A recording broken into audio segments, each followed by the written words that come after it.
Xin chào các bạn, nay mình xin tiếp tục tập 2 của bộ truyện ngôn tình. Hợp đồng hôn nhân với tổng tài ác ma. Lại nói, Đường Mặc Lỗi nhìn vào mắt của Thương Ngạn Thần, cả người ông cảm thấy không rét mà run khi đối diện với anh. Đến cả Nhã Hân đứng bên cạnh cũng cảm thấy sát khí từ người anh tỏa ra. Hai người họ đứng nắm tay nhau quay mặt về hướng phóng viên và những khách mời.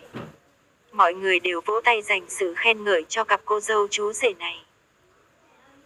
Cô dâu thật là xinh đẹp, khí chất này rất hợp với Thương Ngạn Thần, nhìn kỹ thì cô trông thật mê người. Nhã Hân như mang đến một loại ma pháp hấp dẫn đầy quyến rũ, không vướng bất kỳ tạp hương nào, tựa như một bông hoa tuyết thuần khiết mà lại trong trắng. Chú rể thì lại mang tới khí chất vô cùng lạnh lùng. Thương Ngạn Thần dường như anh đã quen với việc kiểm soát tất cả mọi thứ, nhất là ánh mắt, ngay đến cả nụ cười anh cũng không hề cười. Đôi môi mỏng kiên nghị hơi nhếch lên một độ cong trông cực kỳ hấp dẫn, nhưng lại rất bí hiểm. Đám bảo vệ chật vật với các phóng viên đang ra sức chụp ảnh. Họ không ngờ hai nhân vật chính của ngày hôm nay lại vô cùng hoàn hảo.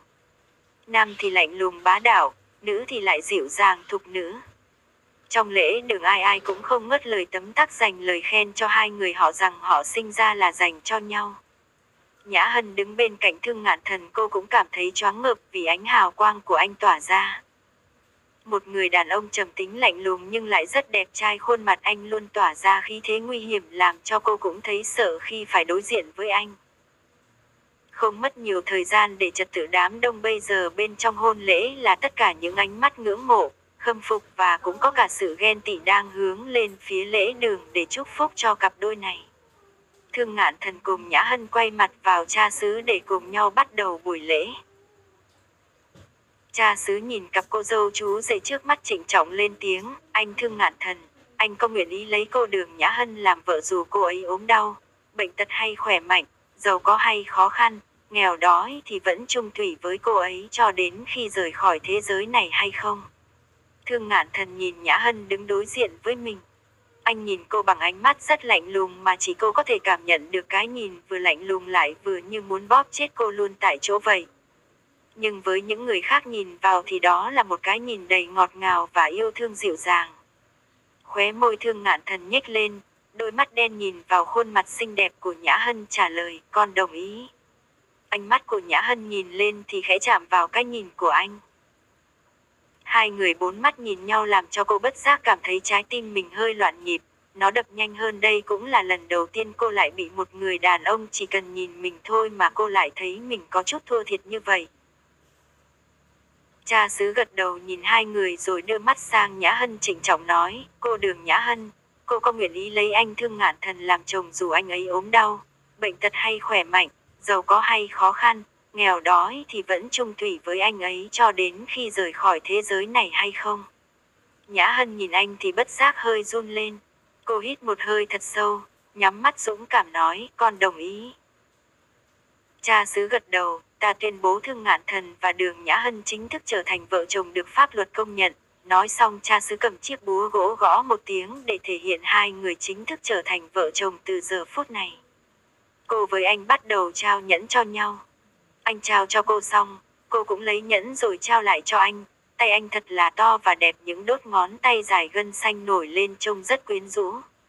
Mọi người bên dưới cũng vui vẻ vỗ tay chúc phúc cho cô và anh. Các phóng thật sự không biết mệt khi họ chụp tất cả các quá trình diễn ra và không bỏ sót bất kỳ một chi tiết nào. Trao nhẫn xong mọi người bên dưới cùng nhau hô lên, hôn đi, hôn đi, hôn đi. Cha xứ cũng tuyên bố, bây giờ hai người có thể hôn nhau. Quả thật Thương Ngạn Thần cũng không thích mấy nghi lễ rườm rà này và cô cũng vậy. Nhã Hân như chân bị đóng đinh vậy, không thể nào nhúc nhích được.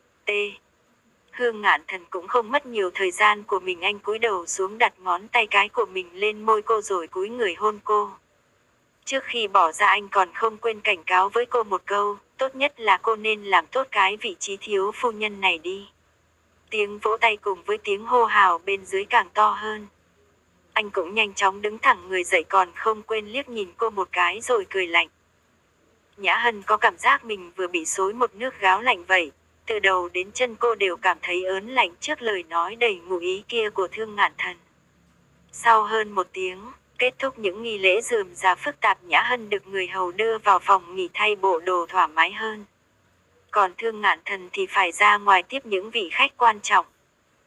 Vì Thương Ngạn Thần còn phải bận tiếp khách mà ngày hôm nay cô cũng thấy rất mệt mỏi nên Nhã Hân được trợ lý của anh sắp xếp đưa cô về biệt thự riêng của anh trước.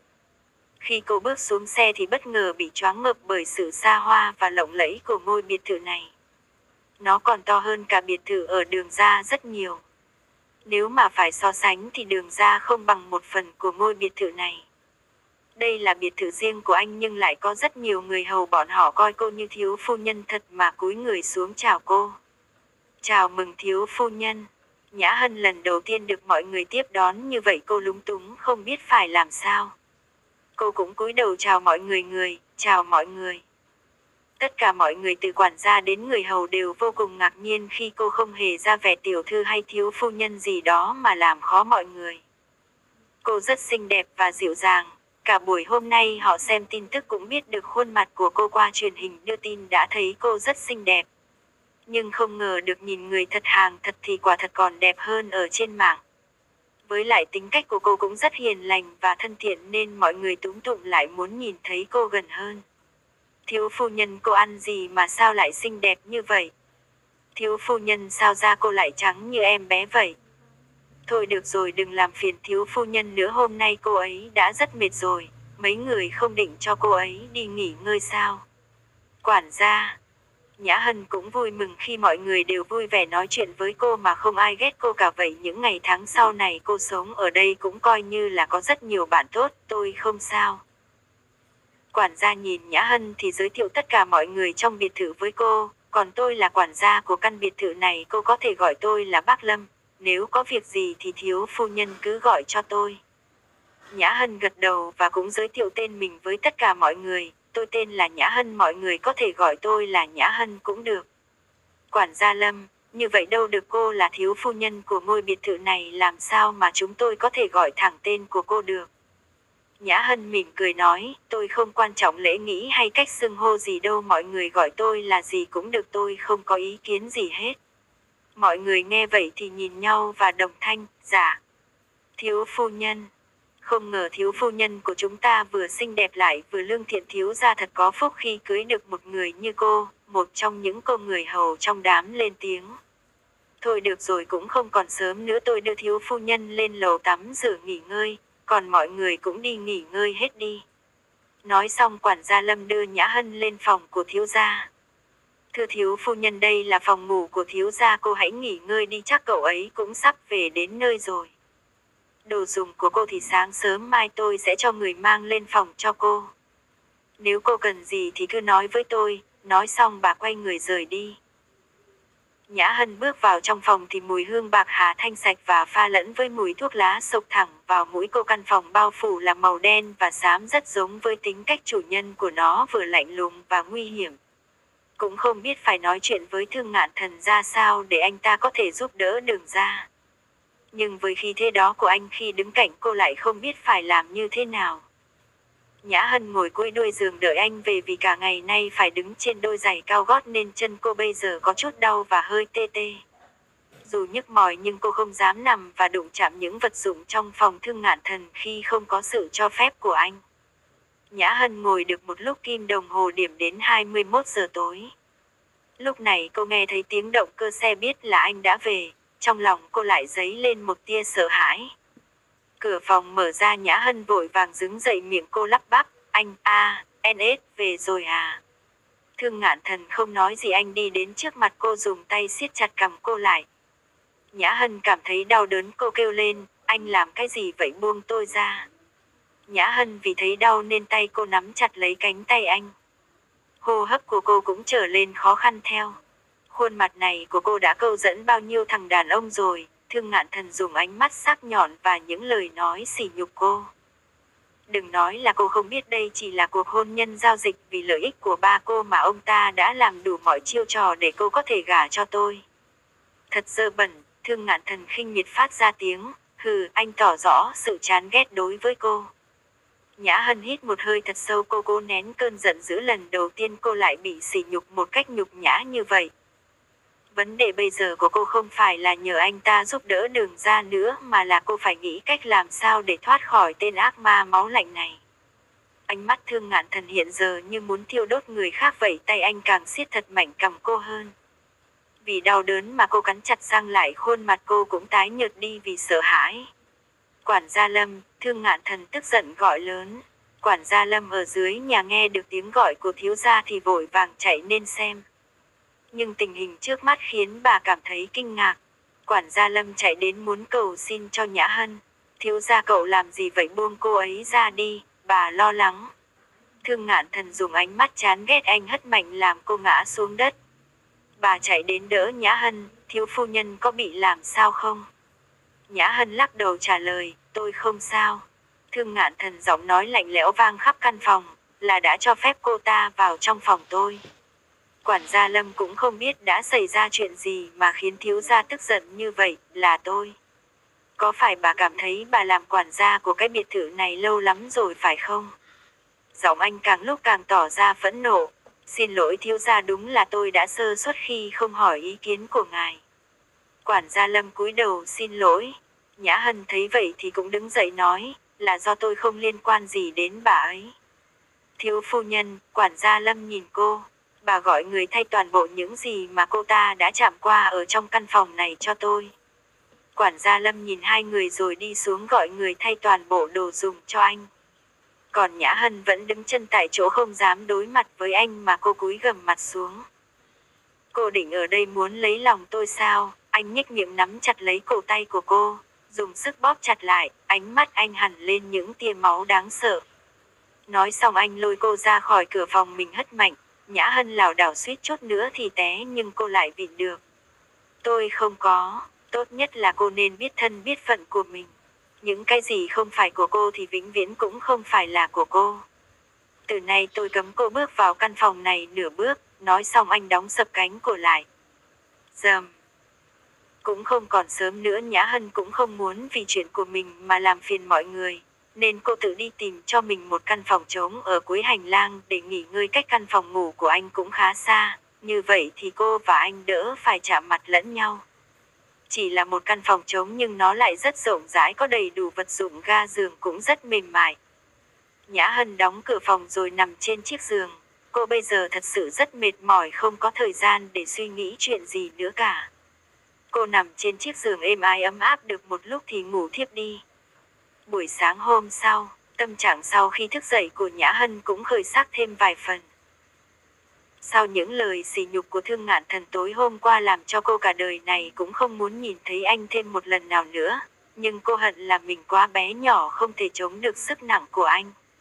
Bình thường ở Đường ra cô thức dậy rất sớm. Nhưng vì hôm qua quá mệt mỏi mà hôm nay cô phá lệ lên ngủ đến 7 giờ mới dậy. Nhã Hân bước xuống nhà thì không thấy bóng dáng anh đâu. Quản gia Lâm đi đến nói cho cô biết là anh đã đi làm từ sớm rồi. Vậy khi nào thì anh ấy trở về à? Cô hỏi, cái này tôi cũng không rõ nữa. Mặc dù đây là biệt thự riêng của thiếu gia nhưng thiếu gia cũng rất ít khi về đây. Nhã Hân trong lòng mừng thầm, như vậy thì đúng như theo nguyện vọng của cô, không nhìn thấy anh thì cô lại càng thấy an tâm. Quản gia Lâm đi đến hỏi Nhã Hân, đồ đạc của thiếu phu nhân đã được người làm mang đến, cô có cần tôi cho người mang đồ lên giúp cô không? Nhã Hân trả lời, không cần đâu, cũng không có gì nặng, một mình tôi mang đồ lên là được rồi. Vậy thiếu phu nhân ăn sáng trước tôi hãy làm. Nhã Hân mỉm cười gật đầu nói, dạ. Cô ngồi vào bàn ăn được đầu bếp riêng mang bữa sáng ra cho cô. Đúng là đầu bếp riêng gài nấu nướng đúng là không tệ. Trước kia cô ở Đường ra muốn ăn cái gì cũng phải xem xét sắc mặt của người khác, hoặc phải tự mình vào bếp. Nhưng không ngờ ở đây ngoài Thương Ngạn Thần ra thì tất cả mọi người đều chăm sóc cô chu đáo, điều này làm cô cảm thấy rất cảm động. Nhã Hân dùng bữa sáng xong cô dọn dẹp bát đũa định đi rửa, nhưng lại có một người hầu chạy đến. Thiếu phu nhân, cô làm cái gì vậy, để đấy em rửa cho. Nhã Hân trả lời, không sao, việc nhỏ này tôi làm được mà, em đi làm việc của mình đi, không cần quan tâm đến tôi. Người hầu đó áy náy trả lời, nhưng mà, cô là thiếu phu nhân, những việc như này cô nên để chúng em làm vẫn hơn. Nhã Hân chỉ cô gái đó không nói gì, nhưng cô người hầu nhìn vào ánh mắt của Nhã Hân thì hiểu được ý của cô muốn nói là tôi làm được. Dọn dẹp dưới bếp xong, Nhã Hân lại lặng lẽ cầm hành lý của mình lên phòng. Sắp xếp lại các vật dụng cá nhân, quần áo. Bắt đầu từ ngày hôm nay cô chính thức được tự do.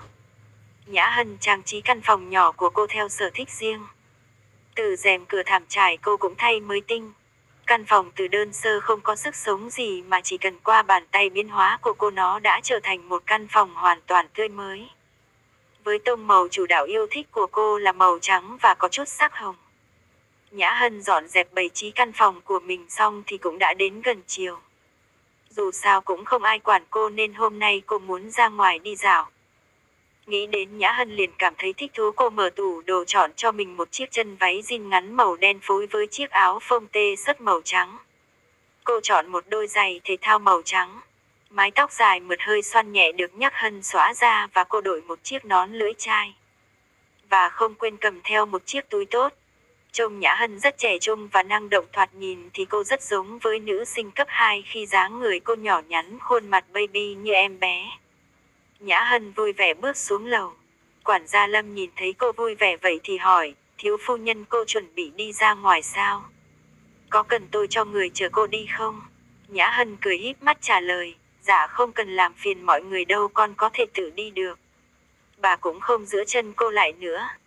Nhìn bóng dáng dần khuất xa của Nhã Hân thì bà lại thở dài, một cô bé như vậy mà lại phải lấy một người như thiếu gia, thật là thiệt thòi cho cô bé ấy quá. Nhã Hân lần đầu được một mình tự do bay nhảy, cô rất vui vẻ, vừa đi trên đường cô vừa hát những bài hát yêu đời. Like as a feather, and it went just like this. No, it never been better. Thunder Summer of 2002. We were only 11, but acting like grown up, like we are in the present. Drinking from plastic cup, singing, love is forever and ever. Well, I guess that was true. Được tung tăng dạo phố ngắm bình minh, tất cả những điều này cô đã muốn làm từ rất lâu rồi.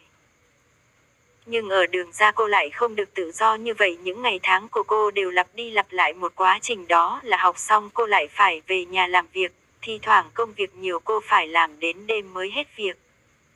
Nhã Hân quyết định buổi chiều ngày hôm nay cô phải để cho tâm trạng của mình thật thoải mái nhất, không được suy nghĩ những chuyện không vui trước kia nữa, mà cô phải sống cho hiện tại. Cô đi dạo một vòng quanh khu phố nhỏ. Quả thật cô rất thu hút sự chú ý của người khác. Mặc dù cô đã đội một chiếc nón lưỡi chai để che bớt đi nhan sắc của mình, nhưng điều đó lại càng làm mọi người tò mò là sau dáng người nhỏ nhắn kia thì gương mặt của cô sẽ trông như thế nào. Cô đi đến một tiệm bán hoa nhỏ, ở đây mặc dù nhỏ nhưng loại hoa nào cũng có. Chúng thật đẹp, cô đứng chọn những bông hoa tươi đẹp nhất rồi nhờ ông chủ gói lại giúp mình.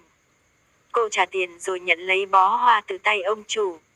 Cảm ơn. Nhã Hân quay người để đi dạo tiếp, nhưng không ngờ do cô không chú ý mà đã bị một chiếc xe ô tô đụng trúng.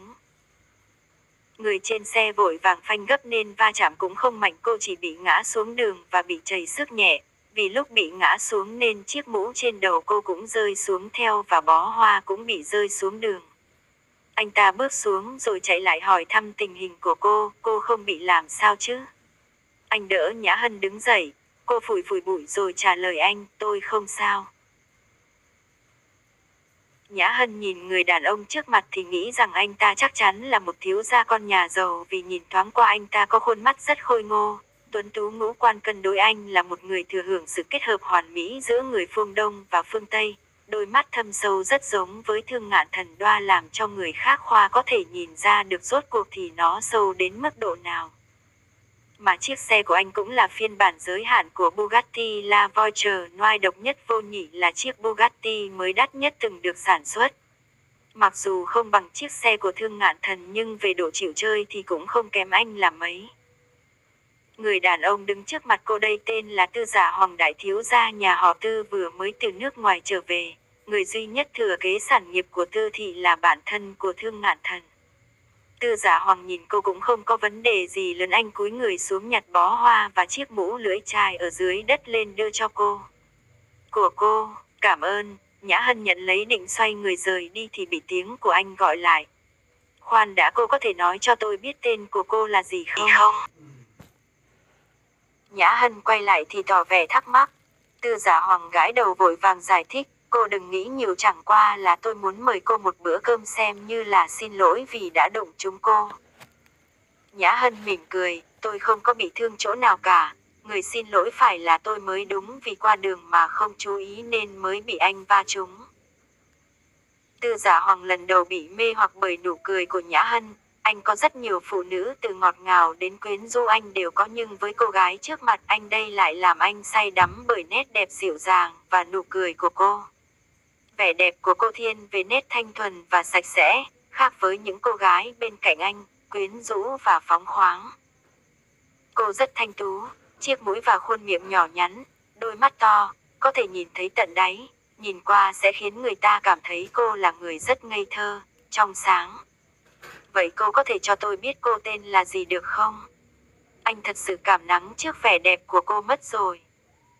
Nhã Hân không có ý định nói tên của mình cho anh nên cô đành từ chối khéo. Xin lỗi, tôi còn có việc, nếu có duyên thì nhất định tôi sẽ nói tên của mình cho anh biết. Tạm biệt, nói xong Nhã Hân đội lại chiếc mũ lưỡi chai lên đầu rồi rời khỏi chỗ đó. Tư Giả Hoàng không biết được tên của cô, anh quay lại xe rồi cũng rời đi mất. Trên đường anh luôn nhớ tới dáng vẻ xinh đẹp của cô, thật giống một thiên thần. Từ trước tới giờ phụ nữ anh không thiếu, họ luôn chủ động tìm tới anh để hưởng hư vinh từ anh. Đây là lần đầu tiên anh bị sấm sét ái tình với một cô gái mới gặp lần đầu tiên. Tư Giả Hoàng lái xe đến tập đoàn quốc tế Thương Thị. Trên tầng cao nhất của tập đoàn Thương Thị, văn phòng tổng giám đốc, Tư Giả Hoàng lười biếng dựa vào sofa uống trà. Này cậu, nói xem, tôi vừa mới trở về từ nước ngoài đã chạy đến đây để gặp cậu luôn mà cậu không chào đón tôi thì thôi, cậu lại còn coi tôi như không khí nữa, thật là quá đáng mà. Thì vốn dĩ tôi coi cậu là không khí mà, Thương Ngạn Thần vừa trả lời hai tay vẫn liên tục gõ bàn phím máy vi tính. Cậu có phải là con người không đấy? Tư Giả Hoàng suýt nữa thì bị sặc nước vì câu nói không chút khách khí nào của Thương Ngạn Thần. Thương Ngạn Thần rời bàn làm việc đi đến ghế sofa rót tách trà, cũng lười biếng dựa lưng vào ghế sofa đối diện với Tư Giả Hoàng. Sao tìm tôi, có chuyện gì à? Thương Ngạn Thần nhâm nhi tách trà trên tay hỏi. Cũng không có chuyện gì, tôi vừa mới về nước không biết chơi chỗ nào nên đến chỗ của cậu chơi, nhưng không ngờ chỗ của cậu thật nhạt nhẽo. Thương Ngạn Thần, vừa trên đường tôi đến chỗ cậu có đụng trúng một cô gái. Chết chưa? Thương Ngạn Thần giọng điệu có chút đùa cợt. Cái tên thối tha này, quả nhiên chẳng có đầu óc gì hết, cậu nói chuyện đùa thì cũng đừng có ám người khác như vậy được không? Tư Giả Hoàng ngừng một lát, anh lại kể tiếp, cậu không biết được cô ấy xinh đẹp như thế nào đâu. Giọng nói nhẹ nhàng trong trẻo, và nhất là khi cô ấy cười lên thì trong lòng tôi lại có chút rung động, chỉ muốn giấu nụ cười ấy đi dành cho riêng mình. Rồi cậu biết tên người ta và xin được phương thức liên lạc chưa? Tư Giả Hoàng rũ mắt xuống lắc đầu, cô ấy nói rằng nếu có duyên gặp lại thì cô ấy mới nói cho tôi biết tên của cô ấy. Ha, không ngờ đại thiếu gia của Tư Thị cũng có ngày tương tư về một cô gái. Cậu quả thật làm tôi rất bất ngờ đấy. Tư Giả Hoàng cũng không thua kém gì khi xoáy lại Thương Ngạn Thần, nào dám, tôi cũng phải khâm phục cậu mới phải ấy chứ.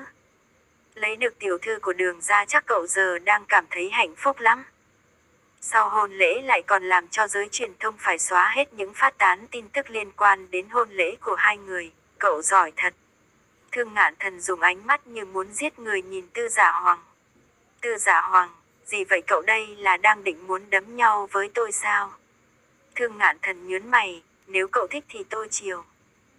Vậy là Thương Ngạn Thần bỏ công việc sang một bên, anh cùng với Tư Giả Hoàng đến nơi mà hồi trước hai người vẫn thường hay đến, đó chính là bãi đua xe.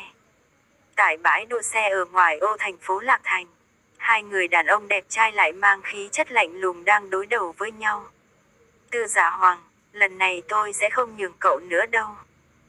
Thương Ngạn Thần, không cần cậu nhường, cứ dùng hết chiến thuật của cậu, tôi cũng có thể thắng cậu một cách dễ dàng. Giọng nói của anh ung dung và cũng đầy sự tự tin. Tư Giả Hoàng, dù sao thì đây cũng không phải là lần đầu tiên anh với cái tên kia thi đấu với nhau. Nhưng lần nào anh cũng bại dưới tay cái tên vừa tự đắc kia. Hai người mặc đồ và đội mũ bảo hộ khi tiếng còi vang lên, Thương Ngạn Thần và Tư Giả Hoàng cũng cùng nhau xuất phát.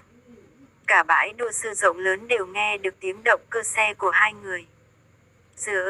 Rừng, rừng, rừng, rừng, rừng.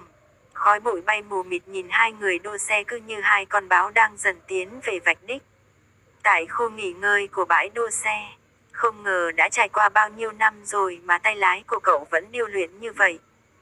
Đúng là cho tôi mở mang tầm mắt. Tư Giả Hoàng đúng là phải khâm phục trước Thương Ngạn Thần, trên thương trường anh cũng không ngán bất kỳ một đối thủ nào luôn giành phần thắng về phía mình. Thương Ngạn Thần ngước mắt nhìn lên, giọng điệu của anh có chút trêu chọc thản thiên đáp, chứ không phải là cậu không thể nào thắng nổi tôi sao? Tư Giả Hoàng, Thương Ngạn Thần không nói nhảm với anh nữa, nháy mắt mấy cái, cảm giác thế nào? Nghe vậy, Tư Giả Hoàng cau mày, anh đấm vào vai Thương Ngạn Thần rồi nói, cậu, tôi thật sự cảm thấy cậu thật sự rất là vô tình. Nhã Hân đi dạo cả một buổi chiều, khi trời đã bắt đầu nhá nhem tối cô mới trở về biệt thự. Thiếu phu nhân, cô trở về rồi à? Quản gia Lâm chạy ra xách đồ hộ cô. Vâng, còn có mua cho mọi người một chút đồ ăn nữa đấy. Đám người giúp việc nghe có đồ ăn mua cho họ thì mọi người đều chạy ra xem. Thiếu phu nhân cô thật tốt, một trong những đám người giúp việc lên tiếng. Nhã Hân rất vui mừng vì mọi người ai cũng thích đồ mà cô mua. Mọi người cứ ăn từ từ đi, tôi lên phòng nghỉ ngơi trước. Nói xong Nhã Hân đi lên phòng mình nằm trên chiếc giường mềm mại của cô. Cô nhắm mắt lại suy tư được một lúc thì Nhã Hân đứng dậy lấy đồ đi tắm. Trong phòng tắm cô xả nước nằm trong bồn tắm thư giãn. Một tiếng sau cô tắm xong, mặc trên mình là bộ váy ngủ 2 dây ngắn đến đầu gối, khoe được bờ vai trần và đôi chân thon gọn thẳng tắp của cô. Tóc cô xõa ra trông rất nữ tính dịu dàng. Nhã Hân tắm xong cô bước xuống nhà, tối nay cô muốn nấu ăn cùng mọi người, cô đi đến phòng bếp. Quản gia Lâm thấy Nhã Hân đi xuống phòng bếp, bà tưởng cô đói nên hỏi, thiếu phu nhân, cô đói rồi à? Không phải, là con muốn nấu ăn cùng mọi người, cô trả lời. Như vậy không được đâu, cô là thiếu phu nhân làm sao mà vào bếp được làm những việc như thế này được, cô vẫn nên để người hầu trong nhà làm vẫn hơn. Nhã Hân rũ mắt xuống, khuôn mặt cô làm vẻ đáng thương tội nghiệp, con không có việc gì làm, thật sự rất là chán, bác cho con làm cùng mọi người đi. Đúng là cô đã xinh đẹp thì đến làm bộ dạng nũng nịu đáng thương cũng khiến người khác không thể nào mà từ chối cô được. Quản gia Lâm thở dài, được rồi, thật là bó tay với thiếu phu nhân mà. Nhã Hân vui mừng chạy tới ôm bà rồi nói cảm ơn. Vậy là cô cùng mọi người nấu ăn, người làm trong nhà tưởng cô chỉ là tiểu thư lá ngọc cành vàng không bao giờ động vào mấy thứ dầu mỡ như này. Nhưng suy nghĩ của họ hoàn toàn sai khi nhìn thấy Nhã Hân nấu ăn, nhìn cô có vẻ là đã từng nấu ăn rất nhiều và những món ăn cô nấu cũng rất ngon miệng. Thiếu phu nhân cô nấu ăn ngon thật đấy, tôi thấy còn ngang với cả nhà hàng 5 sao nữa cơ. Thật sao? Vậy sau này tôi có thể cùng mọi người vào bếp nấu ăn không?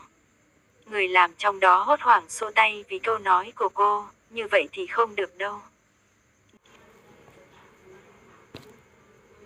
Nếu để lão gia và lão phu nhân biết được cô vào bếp thì bọn họ sẽ đuổi chúng tôi đi đấy. Mọi người không nói, tôi không nói thì họ sẽ không biết được đâu. Cái này, yên tâm đi, tôi đảm bảo với mọi người là tôi sẽ không nói với ai hết, được không? Xung quanh cô không ai nên tiếng cả. Mọi người không ai nên tiếng là coi như đồng ý rồi đấy. Sau một lúc đồ ăn chuẩn bị cũng đã được nấu xong. Nhã Hân ngồi vào bàn ăn và mời mọi người trong nhà ngồi với mình ăn cơm chung. Nhưng ai cũng từ chối và nhất quyết không ngồi chung bàn với cô, vì ở Thương thì có luật lệ là người làm thì không được ngồi chung bàn ăn với chủ. Nhã Hân nghe vậy cô cũng không nói gì nữa mà ăn cơm trước còn mọi người ăn sau. Ăn xong Nhã Hân muốn dọn dẹp nhưng mọi người nhất quyết không cho cô động chân động tay vào và bảo cô ra phòng khách xem truyền hình rồi nhét vào tay cô một đĩa hoa quả. Nhã Hân vừa xem phim vừa ăn hoa quả. Được một lúc thì cô nghe thấy tiếng động cơ của ô tô. Chẳng lẽ là Thương Ngạn Thần đã trở về? Cô chạy ra cửa thì thấy Thẩm Huy đang mệt mỏi đỡ Thương Ngạn Thần, hình như là anh ta uống say rồi. Thẩm Huy thấy Nhã Hân đang đứng trước cửa thì cúi đầu chào hỏi, thiếu phu nhân. Nhã Hân không nói gì, cô gật đầu rồi cũng chạy đến giúp Thẩm Huy đỡ Thương Ngạn Thần. Hai người chật vật mãi mới đưa được anh lên đến phòng. Thẩm Huy đưa tổng giám đốc lên đến phòng xong cậu cũng chào cô rồi đi về. Nhã Hân biết bây giờ cũng đã muộn rồi mà Thẩm Huy còn phải đi rước tên này về nữa thì đúng là chịu khổ rồi. Cũng không còn sớm nữa, cậu về nghỉ ngơi trước đi. Mình xin dừng tập truyện ở đây, hẹn các bạn tập tiếp theo nha. Hãy ủng hộ mình bằng một like và đăng ký kênh nhé.